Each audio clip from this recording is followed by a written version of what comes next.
Well, good morning, everyone. We are here at day 2 of the South Carolina Manufacturing Conference and Expo. I'm joined on the innovation stage with Garrett Stern. He is the Executive Director of Furman University's Center for Innovative Leadership. Welcome. It's great to be here. Thanks for being here. Tell us a little bit about your background. I've read a little bit and I'm fascinated by it, and I'd like to give you a chance to kind of start the conversation that way. My work background? Whatever you want to share. Professional background? Okay. I've lived many lives for my years. I think I spent the first decade of my work career really trying out a lot of different stuff. I've been a farmer, an archaeologist, an educator, a wildland firefighter. I started and ran my own nonprofit for 3 years. And then I moved to Thailand and taught high school biology and middle school music, just for kicks, And then I came back, started working at the University of Richmond, really in pursuit of getting a free master's degree. And I got really re-engaged with the higher ed community again, started running professional education. Then Furman brought me down to start up the Center for Innovative Leadership about 3 years ago. So it's been a fun journey, but definitely a different background than most people have in higher ed. Well, I think it's fascinating that you can bring all of those experiences and experience with different cultures back to Furman. What inspired the creation of the Center for Innovative Leadership? So the Center for Innovative Leadership is really an extension of what Furman does really well. So what we do at Furman is we train leaders. I always like to say liberal arts is just poorly labeled leadership skills. And so when you talk about an institution like Furman where we do interdisciplinary work, students are getting exposed to different disciplines throughout their entire career. And they're learning that critical thinking, that systems thinking, that analytical thinking, and all of the soft skills that we see as really important in the workforce now. That's happening at the undergrad level. And our idea was, how do we take what we do well and bring that to companies and nonprofits and organizations here in South Carolina and really broaden our impact on who we serve? What would you say is the overall mission? So the mission statement of the center is to cultivate human-centered problem solvers that build a better world. What we really do is make organizations more innovative and leaders better. And we do that through a range of things. So we have open enrollment programs where you can send people from your workforce to just take a class with us, kind of the traditional higher ed model. But what we really focus on is how do we serve businesses and how they want to be served. So how do we become the university for every business in Greenville, in the upstate in South Carolina? Being a bolt-on entity for learning and development. So how do we supplement your existing learning and development if you have a team? If you don't, how do we become that team for you? How do we serve your needs as an educational institution? And then hopefully be able to provide pathways to higher degree attainment if that's something that your employees would like. So it sounds like it's customizable based on whatever the need may be. Yep. Yeah, we do have customizable programs. I think the 3 ways we would do it is you can come to us, take a class. We can come to you, deliver a class to your employees, or we can build something for you. How does that factor into Furman's overall mission? So Furman's mission is really about building lifelong learners and civic leaders. And we do that really well at the 18 to 22 range right now. But the question when I got brought on that we started asking was, how do we do that for our community, not just for that 4-year traditional college-age student? And so how do we broaden not our mission, because the mission's broad, but the audience that we're serving through that mission? What is the definition of leadership when it comes to the center? This is a fun one. We have a little shtick on this. I don't want to do too bad, but typically when people talk about leaders, it's leadership is what leaders do. Who are the leaders? They're the people in charge. How do they do leadership? They lead. And so there's that great man theory. There's that like the born traits. But what we talk about from a leadership perspective is leaders are people. Leadership is a social process. And that's backed by, we partner with the Center for Creative Leadership out of Greensboro. They have been doing research on this for 60 years. We define that as a social process of direction, alignment, and commitment. And those 3 things can be measured, and they can be, they can be measured, they have metrics, you can plan for them, and you can start to monitor your culture around them. Well, what would you say sets us apart from other leadership programs out there? I know there's a lot of material that's been written, a lot of books, a lot of courses you could take. What really differentiates this? Yeah, so first, we're a lot more fun. Well, So led by you, I could see that. we do a lot of experiential learning. So we're asking you to bring your work into the classroom. So each class we have is designed around a project that somebody brings into. So a leadership challenge, an innovation challenge, something that you're dealing with at work. We're going to give you the tools in the classroom to actually work on that while you're with us, and then leave with an executable plan the next day so you can really deliver on that. So we're giving you the time to do the deep work that you don't really have time to do during your day. Uh, the other thing we do is we do what I like to call visceral experiences. So we'll push you into disequilibrium through either a game, through an interactive active experience, or more recently, we actually did a session with executives at the BMW performance track. And so we worked with the drivers at the BMW performance track to build 3 obstacles related to strategic leadership on our end. And so we put you through the driving. You did a slalom, which is, how do you control around turns and how do you manage your organization? We did a skid pad, which is how do you get out of uncertainty? And the technique for doing that is you look to where you want to go. And then we did a fun one, which was a blindfold time trial race. So the driver was blindfolded, had a navigator, and that was really about trust and communication. And so you're experiencing these things in real time and makes the lessons memorable, and you use them immediately. So it was a half day on the track, a half day of learning in the classroom and applying it to your organization. That sounds like a lot of fun. It was a blast. Can't wait to do it again. That's awesome. So how do you engage your partners? And really, I want to add to that, what do you define as your partners? Because I feel like the students would be considered your partners as well. So we work a little bit with students. We provide opportunities for them to engage with us through, we have a team of graduate assistants who are graduate students that in our Masters of Strategic Design program, and they work with our marketing team. They get access to learning from us. But what we really are built for is to serve the community. And so our focus is really on nonprofits and businesses in the upstate, and then more largely in the South Carolina, Charlotte, and Atlanta metro area is kind of what we think of as our service area. When we think about partners that we work with, it's anybody who wants to, 1, have an innovative culture, and 2, develop their leaders and retain talent, which we hope is everybody. Not all businesses have that as a priority, but the ones that do are people that we really love working with. And one of the things that we're really trying to do, and we'll go into this a bit more in depth later, I think, is how do we take the world-class leadership development that we have access to from both our trainers and our faculty. We work with a lot of big names like BMW, Michelin, Milliken, Bosch. But how do we go from those marquee brands that have their own leadership development, and we're just providing supplements to actually serve in the 80% of businesses that make up our economy, which are small and medium businesses? So how do we take that expertise and deliver it in a way that's accessible, both from a monetary perspective, but also from a flexibility perspective for all of the businesses in our area, so we can build a culture as a state around leadership and innovation? So moving into the future, you guys offer a digital skills program. We do digital upskilling, if that's still in vogue, that term. And so we'll do, we have an AI program, 3 of them actually, 1 focused on end users, 1 focused on leaders, 1 focused on builders, so people who are building the technology. We do a data analytics program, initially designed for educators and nonprofits to make better use of their data, but now more broadly applicable to everybody across the industry that's dealing with data, which is most of us. And then what are some other software ones we're doing? The high tech. Thank you. Thanks, John. This is why John's here. Hello, John. We also have a cybersecurity program, so training people on cyber, especially in the area of AI and quantum computing, as that continues to become one of the biggest vulnerabilities, both for businesses and also for our infrastructure. How do we make sure we have enough cybersecurity professionals to really protect our infrastructure?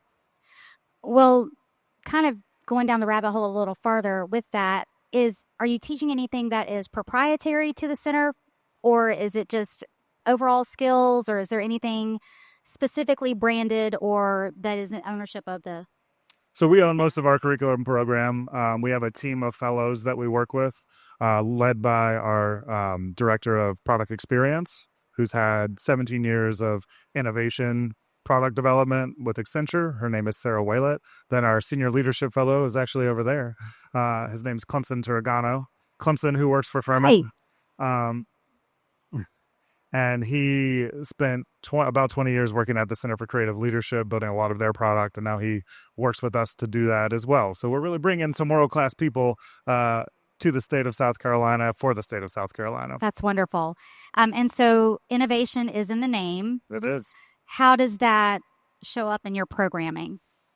Well, I hope we've already demonstrated that a little bit. I think you have.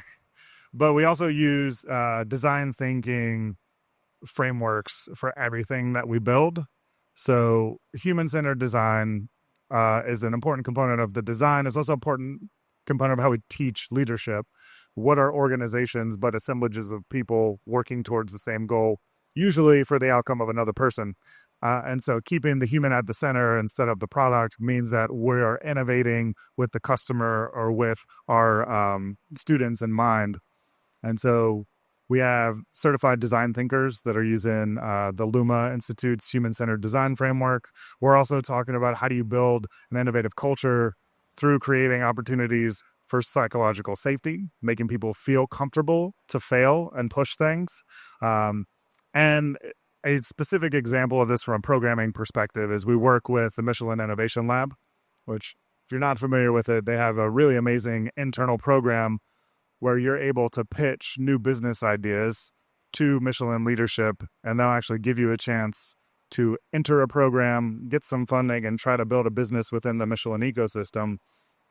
And so what we did is worked with them to actually train those leaders in all of the basic business practices, but also how do you pivot? How do you have that entrepreneurial mindset, that creativity as you're building a business, and the customer knowledge to then think about how to pivot if it's not working. How do I adapt? And so we're really building that into everything we do. And specifically, we can build that type of program for partners. Okay, so tell us about Furman's Innovation Lab. So the Furman Innovation Lab, stage 1, opened last year, right as Helene hit, which was fun. I think the opening night was the Thursday that the hurricane was scheduled to get here. And so what it is it's a combination of right now the Center for Innovative Leadership and Furman's Hill Institute for Entrepreneurship and Innovation. The Hill Institute really serves the entrepreneurial startup community, thinking about ways to accelerate new business ideas, give people the opportunity to start their own business, and connect them with the entrepreneurial ecosystem. What we do is work with more mature businesses, and so the Innovation Lab is actually a space within the Flywheel community, co-working, which is off Poinsett Highway. So it's a physical location where we start to cross-pollinate those audiences. How do we bring businesses that are interested in innovation and creativity and want to push the envelope so they're not plateauing in contact with entrepreneurs, and those entrepreneurs in contact with successful business leaders who've built businesses at scale and ran businesses at scale so they can learn process, they can learn strategy. So that was the original genesis of it. And in the next, give or take a month, we are going to be launching a broader innovation lab, which is really about not just business, but the social impact that we want to have on the state. So our 4 institutes at Furman, we have the Hill Institute, which I already talked about for entrepreneurship. And then we have the Riley Institute, which most people are familiar with from a public policy perspective. And then the Institute for Advancement of Community Health, which is really focusing on the social side of health, working with Prisma, working with our other major healthcare providers. And then the 4th one is our Shy Institute for Sustainable Communities. And so when we look at those 4, those are Furman's 4 pillars of impact. It's economic mobility and new business creation. It is public policy. It is community health, and it's sustainability. And doing that for the state, for the region.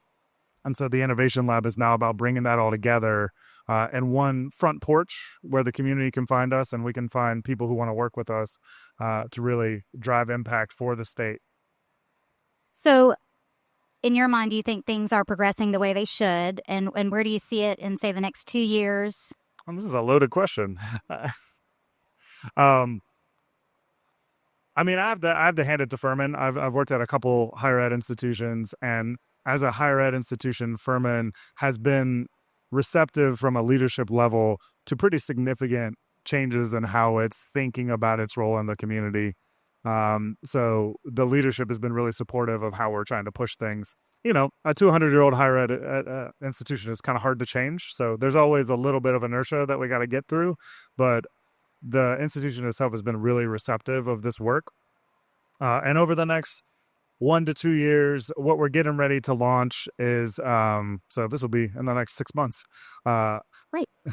A service that's really designed for small and medium businesses, where we're trying to do what does it look like to make leadership development accessible through like a yearly membership model. So how do we provide leadership sessions to everybody in your organization at a really affordable rate, connect you to a community, give you a place to come hang out and meet new leaders, and then learn from us, help inform how we're actually building our new programs and be a part of that process. So how do we co-create this culture together? Over the next 2 to 5 years, I think what you'll see from Furman and from the Innovation Lab as a whole is a lot of new ways of doing education. So how do we bring real-world projects into the classroom? How do we give, especially our master's students, the opportunities to work for companies while they're working in our programs? And then how do we get people to think differently about technology, about innovation, and about the future of work here in South Carolina, which is what our master's programs are really designed for. And what we just passed through faculty, for those of you who are not familiar with higher ed, faculty control the academic side of the house and administration controls the business side of the house. And our faculty have been really supportive of new ways of innovating on education. So what we just passed was a pathway to a master's degree where you can take a leadership development class with the center in your role or as just an individual looking to upskill. And many of those will now count towards graduate credit towards a master's degree. And so you have a pathway to learn on your own, to credential as you go, and then to pursue a master's education through Furman while you're working, if that's something you desire. That kind of speaks to the whole partner angle, too. That really makes your students your partner in that way. It serves their individual needs. And if you're a business and you want to partner with us, and you want to get a discount on master's tuition and also be able to build pathways towards master's degrees for your company as part of your benefits package, we're here for you. Is there anything about the center that we haven't talked about that you'd like to bring to everyone's attention or touch on? I like that you looked at John there. I think what I'd like to say is the center's new. We've been around for just 2 years. We have been engaged with a lot of big companies, but what we'd like to do is serve more companies in our area that are dealing with challenges of disruption, that really want to build innovative cultures and are looking for partners over the long haul. We're not like a training provider. We're not just going to come in and give you a training and then leave. What we want to do is build a long-term relationship that's about building stuff that meets your need and then partnering with you over the course of your company's life cycle, over all of your employees' life cycles, and being a resource throughout their entire career and your entire organization's life cycle. John, did he leave anything out? Well, I'd like to ask anyone if there are questions for Mr. Stern. Do we got any plants here? Well, I want to thank... we do have a question. Oh, do you want me to give her... I'm sorry. Thank you. You're welcome. One of us. My question is, would you also work with companies in North Carolina? Sorry, I can't hear you. North Carolina? Would you work also with companies in North Carolina? We do, yeah. So we service companies in North Carolina, in Georgia. I mean, our main focus is on South Carolina because it's where we're at, but we're all part of a connected ecosystem. I'm probably standing on a frame here. And so, when we think about our service area, we're thinking, who knows Furman, who knows where we're at, and how can we service them? It's not limited to just the state of South Carolina. Well, Garrett, thank you so much for joining me on stage today. Oh, thank you. It was a pleasure. I have enjoyed talking to you and learning more about your background and what you're doing at Furman, and I know the manufacturing world is going to benefit. Well, thank you so much. We look forward to the next year, and thanks for this great event. Thank you.